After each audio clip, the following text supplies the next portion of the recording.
Pois, muito bem, galera do canal Smart Groups. Na aula de hoje, nós vamos falar sobre números complexos. Desde o ensino fundamental, nós aprendemos a estudar conjuntos numéricos. O primeiro deles é o conjunto dos números naturais, que são aqueles números que nós usamos para fazer contagens. Na sequência, nós aprendemos o que são números inteiros, que é a reunião dos números naturais acrescido dos números negativos. Na sequência, nós aprendemos o que são os números racionais, aqueles que nós podemos representar sobre a forma de fração, e o que são os números irracionais, aqueles que nós não conseguimos escrever sobre a forma de uma fração. E lá no final do ensino fundamental, nós reunimos esses conjuntos em um conjunto único chamado conjunto dos números reais. Pois muito bem, o campo dos números reais, eles não soluciona alguns problemas que existem na matemática. Um exemplo disso é quando nós estudamos na oitava série equações do segundo grau. Quando a equação tem o delta, o seu discriminante, menor do que zero, ou seja, um número negativo, nós costumamos dizer que essa equação ela não tem solução real. O fato de um número negativo não ter raiz quadrada, ele parece ter sido sempre claro para os matemáticos que se depararam com essa questão, até a concepção do modelo de número complexo. Historicamente, os números complexos eles começaram a ser estudados graças à contribuição do matemático italiano Girolamo Cardano. Esse matemático ele mostrou que mesmo tendo um termo negativo em uma raiz quadrada, era possível obter a solução para uma equação do segundo grau. Essa contribuição ela foi de grande importância, pois até então os matemáticos eles não acreditavam ser possível extrair a raiz quadrada de um número negativo. Foi a partir dos estudos de Cardano que outros matemáticos estudaram sobre esse impasse na matemática. E foi o alemão Johann Carl Friedrich Gauss que formalizou de uma maneira mais rigorosa essa ideia de usar a unidade imaginária e, consequentemente, os números complexos. Mas, enfim, o que é um número complexo? É um tipo de número que é composto de duas partes, uma parte real e uma parte imaginária. Aqui na nossa tela, nós podemos ver que esse número foi indicado aqui da seguinte forma: Z igual a A mais BI. O A é a parte real do meu número complexo. O B é minha parte imaginária. E o I é a minha chamada unidade imaginária. A unidade imaginária ela tem uma propriedade importante. Se eu pegar esse I e elevar ao quadrado, ele sempre vale menos 1. Então, a unidade imaginária elevada ao quadrado é sempre igual a menos 1. Isso significa que essa unidade imaginária é igual a raiz de menos 1. E a lógica é muito simples. Se eu pegar esse 2 aqui, ó, que está como expoente no i, ele vai passar aqui para o segundo membro como um radical. Então, i é igual a raiz de menos 1. Essa propriedade da unidade imaginária ela vai nos ajudar a resolver alguns dos problemas que antes nós pensávamos que não tinha solução. E realmente não tem no campo real. Mas se nós observarmos no campo complexo, por exemplo, raízes quadradas de números negativos vão passar a ter solução. Aqui na nossa tela nós temos alguns exemplos de números complexos. Na letra A nós temos Z igual a 2 mais 3i. Nesse número aqui nós podemos indicar da seguinte forma a parte real. A parte real do número complexo Z é igual a 2. E a parte imaginária do meu número complexo Z é igual a 3. Nós não podemos confundir a parte imaginária com a unidade imaginária. A parte imaginária é 3, o i aqui é minha unidade imaginária, ok? O número da letra B é 4 menos 2i. Então nós temos aqui ó, a parte real do meu número complexo Z igual a 4 e a parte imaginária do meu número complexo Z igual a menos 2. Na letra C, nós temos um tipo de número complexo que nós classificamos como número real. Quando é que um complexo é chamado de número real? Quando a parte imaginária dele é igual a zero. E isso acontece aqui, ó. Se eu olhar aqui para o número z igual a menos 3, eu sei que menos 3 é a minha parte real. Mas nós não observamos aqui a parte imaginária. Quando isso acontece, nós dizemos que a parte imaginária do meu número complexo z é igual a zero. Então, esse tipo de número aqui nós chamamos de número real. Na letra D, nós temos z igual a 4i. Esse tipo de número complexo, nós chamamos ele de imaginário puro. Quando é que o número complexo é imaginário puro? Quando a parte real é igual a zero. Se nós observarmos aqui, nós não encontramos a parte real. Então, nós dizemos que a parte real desse número z é zero. E a parte imaginária é igual a 4.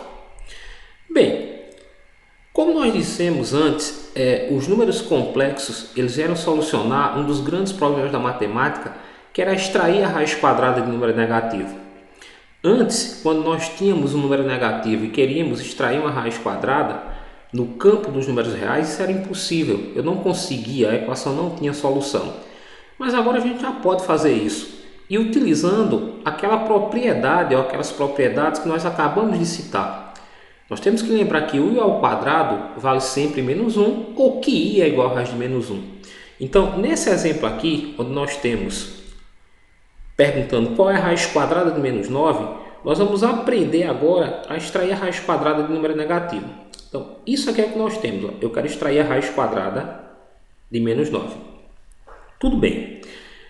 Menos 9, ou a raiz quadrada de menos 9, pode ser escrito da seguinte forma. Isso aqui é a raiz de 9 vezes menos 1.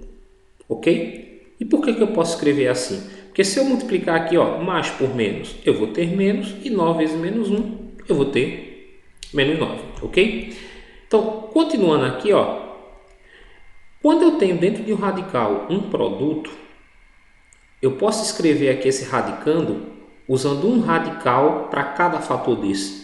Então, raiz de 9 vezes menos 1 é a mesma coisa que raiz de 9 vezes raiz de menos 1. Ok? Aí, o que é que acontece? Eu sei que a raiz de 9 é mais ou menos 3. Né? E vale lembrar, qualquer raiz quadrada, na verdade, de número positivo, são duas. Não é uma. Eu tenho sempre uma raiz positiva e uma raiz negativa. Por isso que nós usamos aqui mais ou menos. Né? Até porque se nós multiplicarmos 3 por 3 dá 9 e menos 3 por menos 3 também dá 9. E lá no que a gente viu, na nossa propriedade, a gente sabe que raiz de menos 1 vale i. Então eu vou ter aqui, ó, raiz de 9, 3 e raiz de menos 1, i. Isso quer dizer o seguinte, que a raiz quadrada de menos 9 é a mesma coisa que mais ou menos 3i. Então, essa noção aqui, ela vai nos ajudar a resolver os problemas que Cardano propôs, que eram justamente as equações cuja a raiz quadrada era negativa. Se nós pegarmos aqui no nosso próximo exemplo, na letra A, nós temos que x ao quadrado mais 64 é igual a zero. Isso aqui é uma equação do tipo ax ao quadrado mais c igual a zero. Ou seja, é uma equação do segundo grau que eu tenho os coeficientes a e c, mas não tenho o coeficiente b. Esse tipo de equação nós resolvemos isolando o valor de x. Então, o que é que eu vou fazer? Eu vou pegar mais 64, passar aqui para o segundo membro, menos 64, e depois extrair a raiz desse número e encontrar as raízes dessa equação. Então, nós vamos ter o seguinte, ó. X ao quadrado é igual, aqui está mais 64, nós vamos passar aqui para o segundo membro, menos 64. Como esse 2 está aqui como um expoente, ele passa aqui para o segundo membro como um radical. E aí nós nos deparamos com a situação que foi colocada aqui no primeiro exemplo. Nós temos a raiz quadrada de número negativo. Aí nós podemos usar a mesma ideia. X vai ser igual a raiz de 64 vezes menos 1. Ok? Se eu multiplicar aqui 64 por menos 1, eu volto a ter menos 64. Aí eu vou reescrever esse radicando aqui usando um radical para cada fator desse. Então eu vou ter, ó, raiz de 64 vezes menos 1 é a mesma coisa que raiz de 64 vezes raiz de menos 1. Nós sabemos que a raiz de 64 é mais ou menos 8. E sabemos pela propriedade da unidade imaginária que raiz de menos 1 é igual a i. Então, a nossa equação vai ter como solução menos 8i e mais 8i. Então, as ideias propostas por Gauss e Cardano nos ajudou a resolver problemas desse tipo. Isso tanto para equações incompletas como para equações completas, como essa que a gente tem aqui na letra B. Ó. Nessa equação aqui, nós vamos começar tirando os coeficientes A, B e C. Então, A aqui é o termo que está junto do x ao quadrado, que vale 1. B é quem está junto de x, que vale menos 6. E C é o termo independente, que vale 13.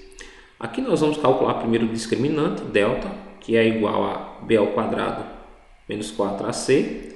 E vamos ter o seguinte, ó, delta é igual a b é menos 6 ao quadrado, menos 4 vezes o valor de a, que é 1, vezes o valor de c, que é 13. Se eu resolver aqui, ó, menos 6 ao quadrado é menos 6 vezes menos 6, que dão 36. E aqui, ó, menos vezes mais dá menos, vezes mais, menos. 4 vezes 1, 4, vezes 13 vão dar 52. Se eu subtrair 36 menos 52, vai dar menos 16. E aí a gente tem o nosso primeiro problema. O discriminante delta, ele deu um valor negativo. E antes, no campo real, nós dizíamos que essa equação não tinha solução. Só que como nós estamos trabalhando agora no campo dos números complexos, ela vai passar a ter uma solução, que vai ser encontrada da seguinte forma. Calculando aqui as raízes, nós vamos ter x igual a menos b, mais ou menos a raiz de delta, dividido por 2a. Então, vê só, substituindo aqui os valores, quando tem menos aqui no final de uma letra, no início de uma letra, ele está dizendo para a gente o seguinte, troca o sinal desse b. Então, se b lá é menos 6, para cá ele tem que vir 6. Mais ou menos a raiz de delta, que foi menos 16, dividido por 2 vezes o valor de a, que é 1. Então, resolvendo aqui, eu vou ter, ó, x igual a 6, mais ou menos. Raiz de menos 16, nós podemos usar a ideia que nós usamos aqui tanto no primeiro exemplo quanto no segundo. É a mesma coisa aqui, raiz de 16 vezes menos 1. Ou seja, isso aqui é igual a raiz de 16 vezes raiz de menos 1, que é mais ou menos 4i. Né? Já que a raiz de 16 é 4 e raiz de menos 1 vale i. Então aqui nós temos o seguinte, ó, 6 mais ou menos 4i e 2 vezes 1, 2. A partir daqui, nós vamos calcular as duas raízes, x' e x². Continuar aqui, ó. X' vai ser 6 mais 4i dividido por 2. E x² vai ser 6 menos 4i dividido por 2. Nós não podemos somar aqui 6 com 4i. Porque isso aqui é real, isso aqui é imaginário. Mas nós podemos simplificar. Ó. Se eu dividir 6 por 2 e 4 por 2, eu consigo encontrar a primeira raiz. Eu vou ter 6 dividido por 2, 3. E 4i dividido por 2 vai dar mais 2i. Então, tá aqui a minha primeira raiz, que é complexa. É um número complexo, ok? E minha segunda raiz vai ser 6 dividido por 2, 3. Menos 4i dividido por 2 vai dar menos 2i. Conclusão. Essa equação aqui vai ter como solução 3 mais 2i e 3 menos 2i. Então, o que é que a gente observa? As equações de segundo grau, que antes não tinham solução em R, elas passam a ter agora solução no campo dos números complexos. ok? Na nossa próxima tela, nós vamos falar um pouco a respeito do chamado plano de Argand-Gauss. No início do século XIX, Gauss observou que, assim como cada ponto de uma reta corresponde a um número real, cada ponto do plano podia ser associado a um número complexo. E convencionou então que ele ia associar o número complexo da forma z igual a mais bi a um ponto do tipo AB, composto pela parte imaginária e real, ou real e imaginária, estabelecendo assim uma correspondência 1 a 1 entre os números complexos que eram dados e os pontos no plano de Argand-Gauss. Assim, o eixo do x, ou eixo das abscissas, ele passou a ser chamado eixo real, e o eixo dos y, ou eixo das ordenadas, virou o eixo imaginário. Então, o que é que ele fez? No eixo real, ele colocou a parte real do número complexo, e no eixo imaginário, a parte imaginária. Então, quando eu interligo aqui a parte real com a parte imaginária, eu tenho a representação do número complexo z. Eu tenho o afixo ou o ponto que representa o número complexo z. Ok? Na nossa próxima tela, nós vamos exemplificar como é que a gente pode representar esses números utilizando o plano de Argand-Gauss. Então, aqui na tela nós temos o plano de Argand-Gauss. Aqui nós vamos ter a parte real no eixo das abscissas e aqui no eixo das ordenadas a parte imaginária. Então, o primeiro número, quando z for igual a 2 mais 3i, eu vou representar esse número aqui da seguinte forma. Aqui eu vou ter o número 1, aqui eu vou ter o número 2, 3, 4, 5, 6. Ou seja, eu vou ter as partes reais desse lado de cá que são positivas. Para cá eu vou ter menos 1, menos 2, menos 3, menos 4 e assim por diante, menos 5.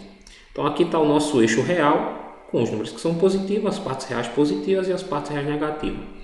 Para cima ocorre a mesma coisa, eu vou ter aqui a parte imaginária que é positiva, 1, 2, 3, 4, 5 e assim por diante.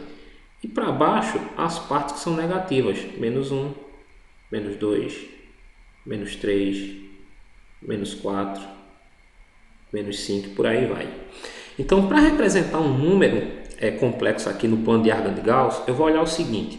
Por exemplo, na letra A, quando a parte real é 2, a parte imaginária é 3. Então, eu vou ligar aqui, quando a parte real é 2, a imaginária é 3. Então, esse ponto aqui, representa esse número que eu vou chamar de Z1. Esse número que está na letra A. Quando a minha parte real é 2, a imaginária é 3. O próximo número, Z igual a menos 2 mais 2i. Quando a parte real é menos 2, que está aqui, a parte imaginária também é 2. Ou melhor, é 2. Então, vou ligar aqui, Aqui está esse número da letra B, que eu vou chamar de Z2. Depois vem, na letra C, quando a parte real é menos 4, que está aqui no eixo real, a imaginária é menos 3. Então, esse número, ele está aqui, quando a parte real é menos 4, a imaginária vale menos 3. Eu chamo esse número aqui de Z3. Na letra D, quando a parte real é 4, ou seja, aqui, a imaginária é menos 2. Então, eu vou ligar aqui, Está aqui o número da letra D, que eu vou chamar de Z4. E aí tem números aqui, o primeiro real e o outro imaginário puro. Toda vez que for dado um número real, basta que eu procure o eixo real e ache o número que está sendo dado. Foi menos 3, então vem aqui em cima do menos 3, em cima do eixo real e marco aqui. Vou chamar esse número aqui de Z5. Está aqui o número real, Z igual a menos 3. A mesma coisa quando ele for imaginário, puro. Vou no eixo imaginário e procuro 4. Aqui, Então, esse número que está lá na letra F, que eu vou chamar de 16, está em cima do eixo imaginário, ou seja, pertence ao eixo imaginário. Então, quando o número é imaginário puro, ele pertence ao eixo imaginário, e quando ele é real, ele pertence ao eixo real. Essa questão de ter um número real e um número imaginário puro, ela é importante porque alguns problemas que envolvem números complexos envolvem essa ideia. Então vamos relembrar quando é que um número é dito real, quando é que um número complexo é dito real. Se a parte imaginária do número complexo é igual a zero, a gente diz que esse número é real. Quando é que ele é imaginário puro? Toda vez que a parte real do número complexo for zero e a parte imaginária for diferente de zero. É bem importante ressaltar isso. A imaginária não pode ser zero, porque se for zero, anula a unidade imaginária e a gente não vai ter um número imaginário puro. Então, para a gente entender como é que isso funciona, vamos aqui para esse exemplo. Considerando o número complexo abaixo, z igual a m-3 mais n ao quadrado menos 25i, determinar mn de modo que z seja um número real e um número imaginário puro. Vejam só, para um número ser real, o que é que tem que acontecer? A parte imaginária do número tem que ser nula, tem que ser igual a zero. Se eu observar o número que foi dado aqui, a parte real é m menos 3 e a parte imaginária é n ao quadrado menos 25. Então, o que é que tem que acontecer? Essa parte aqui que é imaginária, para ele ser real, tem que ser igual a zero.